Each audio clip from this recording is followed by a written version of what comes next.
It was quite the week. A smoke-free war is unfolding around the Fox News host Tucker Carlson.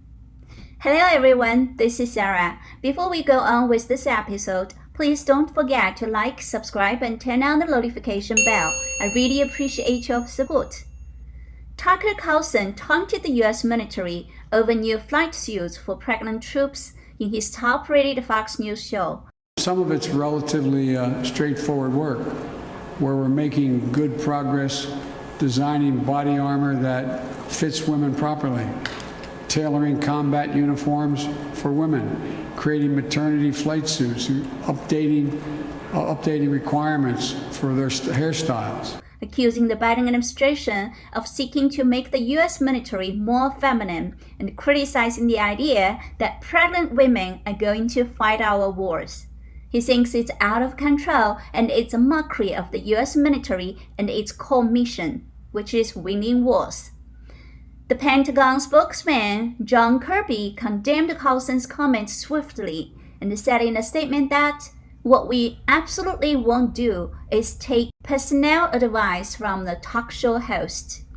Several senior Army officials joined in on criticizing Carlson. The U.S. Marine Corps Twitter account for the 2nd Marine Expeditionary Force Information Group addressed to Carlson, "Get right before you get left, boomer," with a photo of a female Marine carrying another female Marine. After Twitter user by the name of Scott Morkinson tweeted back, "Please focus on China and not Tucker," the Marine Corps Twitter responded, "Come back when you've served and been pregnant." Illinois Democrat Senator Tammy Duckworth tweeted to react to Carlson's comments using vulgar language. The military is not supposed to take sides on public debate. The belief that they are above criticism is dangerous. Republican Senator Ted Cruz backed Carlson and accused the U.S. military of launching systematic public attacks and political attacks to intimidate the Fox News host and other civilians who criticize their policy decision, which undermines its neutrality in domestic political debates for the sake of left-wing ideology and political expediency. He demanded a meeting with top military officials to discuss the issue. After Cruz's letter, the 2nd Marine Expeditionary Force deleted the 2 tweets targeting Carlson and Morkinson and apologized on Twitter, saying, "We are human and we messed up." Yet, at this time, Bram Stelter from CNN started to fan up the flames during his Sunday show, Reliable Sources. It's ironic that fake news kingpin uses reliable sources as the name of his show. Let's watch what he said about Carlson. Tucker Carlson is the new Donald Trump. Tucker has taken Trump's place as a right-wing leader, as an outrage generator, as a fire starter. And it's all happening on Fox, just like Trump's campaign did. I mean, think about all the ways these two men are similar. Every day, Carlson is throwing bombs, making online memes, offending millions of people, also delighting millions of others, tapping into white male rage and resentment, stoking distrust of big tech and the media, generally coarsening the discourse, never apologizing for anything, and setting the GOP's agenda. Sounds like a recently retired president, right? Shelter launched into a thread about how dangerous Carlson's conservative views are and how the news media must now redirect their anger on him in the Biden era. He thinks that Tucker Carlson is the new Donald Trump, who has taken over Trump's place as a right-wing leader, an outrage generator, and a fire starter, which is exactly the role that he is playing himself. Talking about President Trump, his former attorney Jenna Ellis dropped a very curious hint about a Trump fan Twitter account, saying that Trump might be tweeting on the anonymous fan account. Some Trump followers guess he might be tweeting on the Dan Scavino's account. I don't know whether President Trump wrote Dan Scavino's tweet, but here is the tweet from that account about this issue. Our adversaries are watching every move you're making right now, and they're laughing their asses off at the clowns behind this official U.S. military account, targeting and harassing a private citizen. What's next? John's? It's embarrassing. Sounds a bit like Trump's style, right? But the point is, what Carlson said about Joe Biden administration is true. They are trying to feminize the military in the name of making the U.S. military more inclusive. They are introducing new hairstyles, maternity flight suits, and transgender into the military. They are educating the young soldiers who are serving America that America is racist. They are making the world know that American people who voted for Trump in the 2020 presidential election are more dangerous than the American enemies by arranging more troops in the U.S. Capitol than in Afghanistan. They are twice as focused on controlling American citizens as they are on controlling the Taliban and the threat from the Chinese Communist regime. Biden is trying to feminize the U.S. military while China's military becomes more masculine. The Chinese Education Ministry issued a notice in 2019. According to BBC, the notice was called "The Proposal to Prevent the Feminization of Male Adolescents, requiring schools to fully reform their offerings on physical education and strengthen the recruitment of teachers."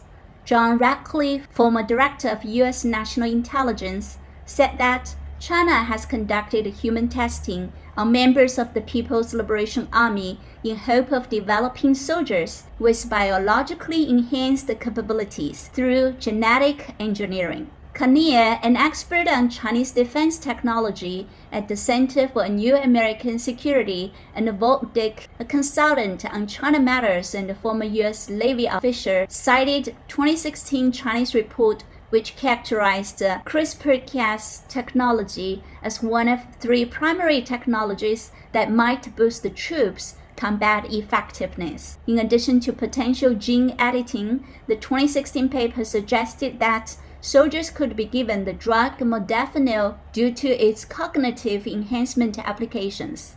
Regarding the use of CRISPR in China, Kania and Von Dick noted that many of the ongoing experiments in the field are being conducted at PLA facilities. China's institutions have emerged as major centers for research in gene editing and other new frontiers of military medicine and biotechnology. The coronavirus that has killed over 2.6 million people in the world could have started with a leak from the Wuhan Institute of Virology in China, while the PLA has been carrying out experiments. A new study based on a year of research by a German physicist, Dr. Rona Wiesendanger, who specializes in nanoscience at the University of Hamburg, has concluded that 99.9% chance the virus leaked from Wuhan lab. The Biden administration has not taken any real action towards a real threat from the Communist China yet, but keen on carrying out its extreme left policies in almost every field, even in the U.S. military. The concern is more on the American patriots, so it's not unusual to see them attack Carlson. It's only part of the left's war on the right. After President Trump left the White House, the leftists lost their target. CNN primetime ratings fell back to earth in the first post-Trump week. Yet, Tucker Carlson, the Fox News primetime host, who is considered more right-leaning, drums up a big audience from Trump supporters. Some 4 million people a night tune into his show. As a rival of Fox News, CNN specialist Stelter, who wrote a book about Fox News before, and Fox News frequently makes fun of him as well, needs to create a target and attract some attention to CNN and distract criticism to the Biden administration. That's where the show came from. We all miss President Trump. Before we end this episode, let's watch a very short video about Trump. So look it up there. Look, I see all these beautiful women, this incredible. So I didn't exactly prepare for this, but I was walking and I hear everybody screaming in the bar, and I said, "What's going on?" And they said, "We're going to help dogs," and that's okay with me. That's what we want to do. And I want to thank Lori, and I want to thank Laura, who's been so incredible. And I don't know, you're running for the Senate. I think she's going to.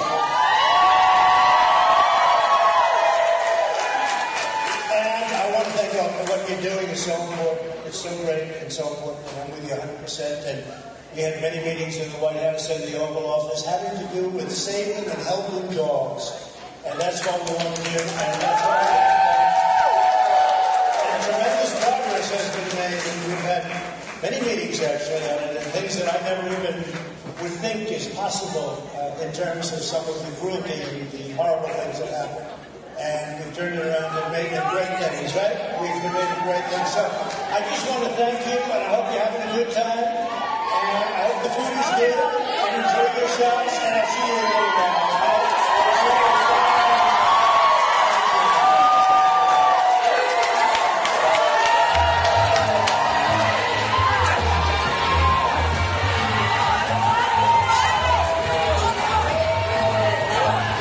Trump made a surprise appearance at a dog rescue fundraiser being held at Mar-a-Lago to support Lara Trump running for Senate in North Carolina. He has released a number of statements since leaving office. Our best wishes to him and his family. KSJ Bridging the Gap. See you next time.